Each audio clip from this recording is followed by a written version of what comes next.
today is not very sunny, so we thought what we would do for you today is give you a tour of our caravan and also our awning. Also have a little chat about why we chose this type of caravan, plus other things. Cheers to Muddy Marvellous. I See? got me pint. This is what you were waiting for, and so here it is. But he's only having one. What we're going to do is give you a little tour, but firstly we're going to just discuss why did we choose this caravan, Mark? It was all down to, well, to be honest, the size of the fridge. Judy here decided that she wanted a caravan with a big fridge. Well, I just think they look so nice, very sexy. So that is why we had one. No other reason at all. Absolutely crazy, but then we are pretty crazy. We found out that to have a big fridge, you had to have a twin axle. So that is the only reason that we had a twin axle.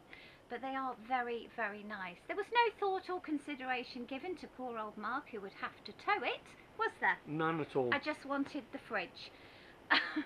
Well, obviously, because Mark wanted to put all his beer in it as well. But he doesn't, because he has a cool box out here for that. That was probably the only reason, wasn't it? No, it's all down to the fixed bed as well, Yeah. and the general look of it. Even though it's a twin axle caravan and it's a 4-berth, to be honest, is a comfortable 2-berth caravan. Yeah. It's a bit of a nuisance when you've got other people with you. You can't say that. Trying to set the bed up and stuff like that at the front of the caravan. It is, but we do have Mark's 2 youngest come with us, which we love. But yeah, it does get a bit stressful at times because there's just not enough room. So really, it really is just a luxurious 2-berth, to be perfectly honest, unless it's sunny.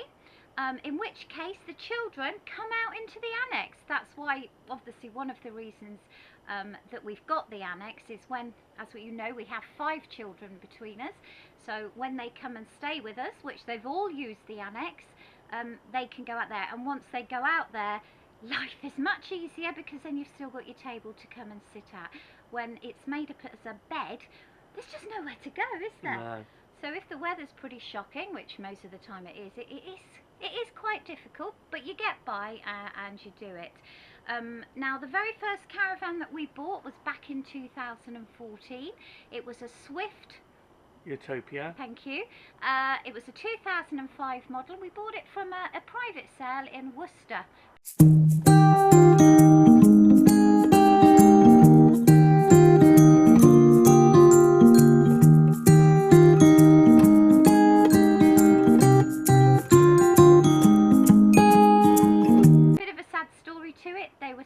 Because the husband had sadly passed away.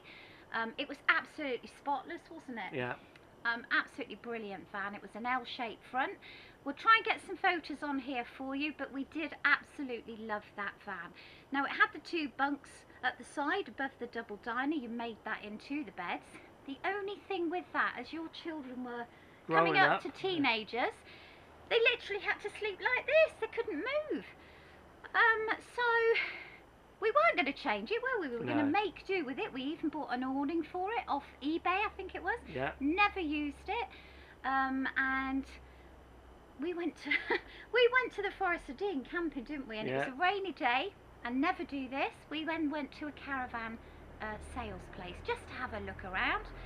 And then unfortunately we got the bug for the fixed bed, the sexy fridge, the twin axle, and well, we basically got carried away, didn't we? We did. We didn't buy one then. It suddenly started the cogs turning.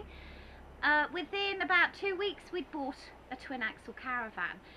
Now, we bought that from Elite Caravans in Northamptonshire, yeah. No problems at all with them. We did a lot of negotiating over the internet because we were actually on holiday in Egypt. So we didn't actually see the van before we bought it, did we? Terrible, honestly. We think with our hearts, not with our heads. But sometimes that's the best way to be.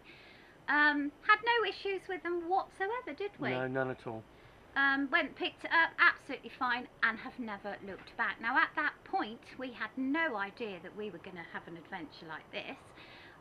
We could have probably done it in the Utopia, couldn't we? We could have, yeah. But the previous owner did take it abroad many times, and they have many enjoyable holidays in it. They keep telling us it's very sentimental to them, and it was hard for them to let it go. But you know, as it was just they wanted the space, and the old lady who owned it, she would used to sit in it, you know, and just think of the times, all the good times they had when she was with her husband. So it went to a good home. We had a fantastic 8 months with it, and we sold it on to one of our closest friends, well, my closest friend back in Bristol, and she also had a great time. They have now upgraded to a brand new van as well, twin axle again. So if you have just bought a 2000 Swift Utopia, you know, if it might be ours, mightn't it? It might be, yeah. If you're watching this and you've just bought one, and it's got red and gold interior with an L-shaped front, I don't know what other distinctive features it had, do you? No. But good luck, it's a brilliant van, and we really loved it. And the heat, we had a little fire in it, and it was amazing, wasn't it? Anyway, enough of that. Let's get on and show you what we've got. Now, we've bought a Swift Conqueror 645. It's 2011 model. Yeah, we got a really good price. This isn't the one that we were originally going for. The one we originally wanted was very over budget, really. We couldn't really afford it, so we had to go back to the drawing board and think, now hang on a second, let's sort this out. We wanted to buy an awning, and the awning that we bought was a brand new 2015 model. If we'd bought the other one, then we probably wouldn't have even be able to afford to go on holiday. We'd have just had to sat and look at it in the drive, wouldn't we? So you've got to be a bit realistic. So come on then, let's show you what we've got. I'm just going to turn you round. Okay, so this is the little entrance here. These steps are pretty shocking. We do need to get some new ones. We leave them out all the time and they do go a bit rusty. So as we come on in, now I do like to decorate, and I'm very into shabby chic. I wanted to bring some of our cottage into our caravan, so that's what I have done. So it might not be to everybody's taste, but I like to make it a home from home, quite honestly. So you come round here, and it's not the L shape, but the side-by-side sofas. Now it's the Impala leather, which is stain resistant. Unfortunately, it isn't that stain resistant. We do have a few stains on there, which I do try and get out. And it's usually got a cover on it, but unfortunately, Summer has wrecked them, so we've got to go and buy some more. We do allow her on there. She's very spoiled, but she's very clean anyway. So you've got your overhead storage. You've got your fancy lights above each. In this locker here, we keep all our knickknacks for cooking. Those two, that one at the end, and that one just has odds and sods in it. Here is my drinks cabinet. As you can see, there's not a lot in it, and I also pop some books. You've got your controls here, which I can't even tell you about because I've no idea. What do these do? That's for the main switch to switch the caravan on. Right, apparently switch the caravan on with those. The heating system. Oh, right, there you are. And the only thing I need is my radio there. So that's that. We come along here, we've got a head level microwave. We've got storage for your utensils, and this is my shove it all in there and hope it doesn't fall out cupboard. There is a little light above here, but I won't put it on because there's no benefit today. And then you've got your sink, your gas cooker. It's also got an electricity ring as well, so I do like to use their electricity and save my gas. Now here is the piece de resistance. It's my fridge, and that's what it was all about. Nice size freezer. If you open it up, goodness knows what's in there. We did go shopping yesterday. And then lots and lots of nice yummy food, lots of vegetables. We went to the fruit and veg market down in Denny yesterday. Got a little telly there. I keep the shoes there. Hello, Summer. And then we've got our knick-knack cupboard there. You've got your electrics just up there. Again, that's Mark's department. I have nothing to do with that. And then we go on into the bedroom. Now, when Mark's got Spanish flu, what we do is we just pull this across, and whoever's ill in there, they've got their own bit of space. We've got 4 sets of drawers, 2 wardrobes either side, And then the overhead storage up there, which we pop the clothes in. Coming round here now, ooh, you've got your mirrors and your dressing table. We have got a telly on there, we never use it, hardly ever. And then we come round, see, more shabby chic knickknacks. And there we go. And we're coming round now into the bathroom. That's an end washroom. That's the swivel toilet. You don't get that at home. And then we come down. You've got a sink, plenty of storage, little space for a bin and your towels. And you've got your cupboard space and your shelves. The only thing with these shelves is you've got to empty them off when you travel. Now in our Utopia we had like a bar here so you could leave everything up. So if you're watching Swift, please do add that, because it just makes life so much easier, and then I can get more stuff in my cupboards. Coming on round here, it all lights up. You've got your shower. Absolutely fine, nice power shower in there. Now the only thing we've noticed is that this bar is rusting. It's never rusted in all the time we've had it, and we do think it is because of the sodium in the water here. So I need to find out how we can stop that happening. So we'll need to research that at some point. Oh, there's the toilet rolls. Always need plenty of those. Go on, Summer. Okay, so we're coming back out now into the main part of the caravan. Obviously you've got all your flaps here. If you do happen to choose a caravan and it has got an extractor here, absolutely go for it, because in our Utopia it had an extractor and we so miss it. It is so nice to have that to get all your cooking smells out. And you've also got one of those above your bed as well. So sunroof over your bed. There's your control panel for your Audi heating.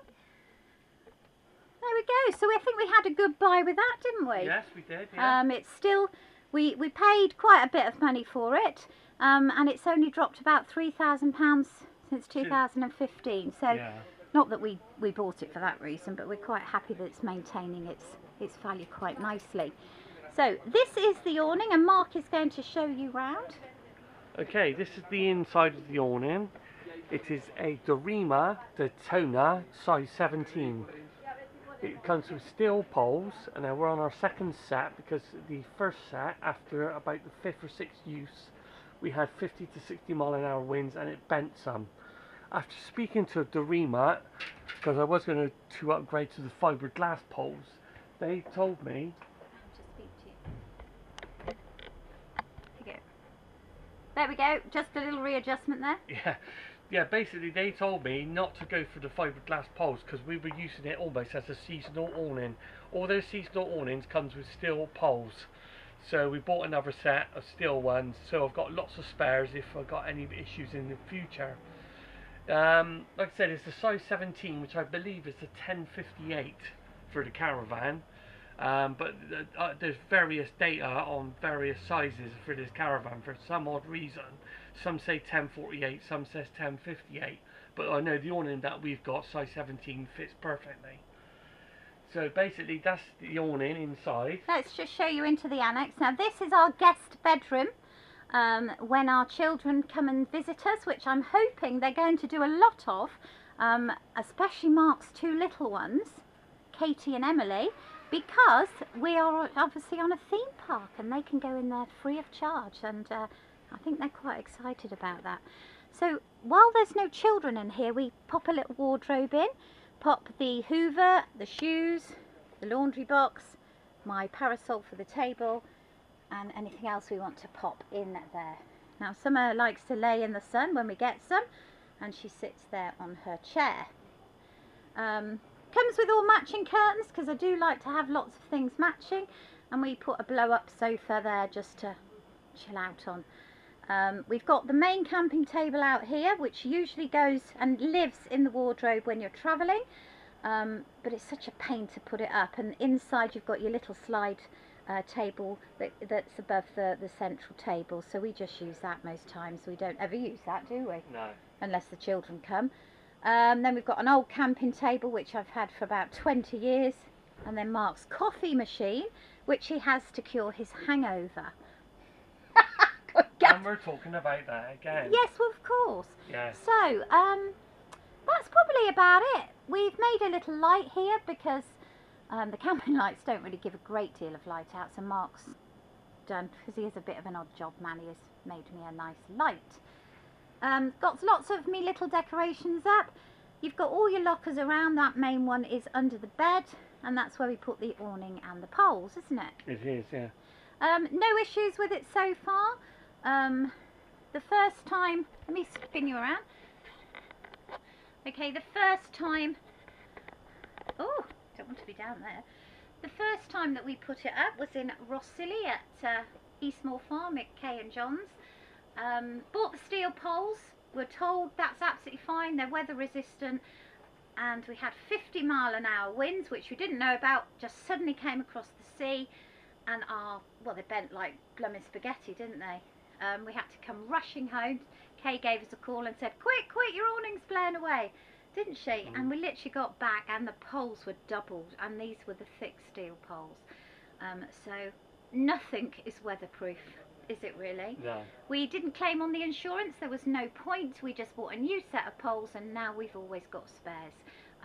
Please do avoid claiming on insurance, because they'll just whack up your premium for the next year. It really isn't worth it, especially when you've paid your excess for a small claim. Anyway, I think we've yabbered on enough. Yeah. Hope you enjoyed it. Any questions, do give us a call. Please subscribe. We're nearly at the magic 100 after I think only 25 days. Thank you so much if you've subscribed. We really do appreciate it. Not bad for people who didn't even know what YouTube was, did we, about a year ago? I knew what oh, YouTube you knew. was. I used to didn't watch me football and that on there. So well, I didn't know. she didn't know what it was. She No. didn't even know what eBay was until I met her. All right, that's enough. So, he's getting his own back now. Yes. So yeah, see you again. Bye. Bye-bye.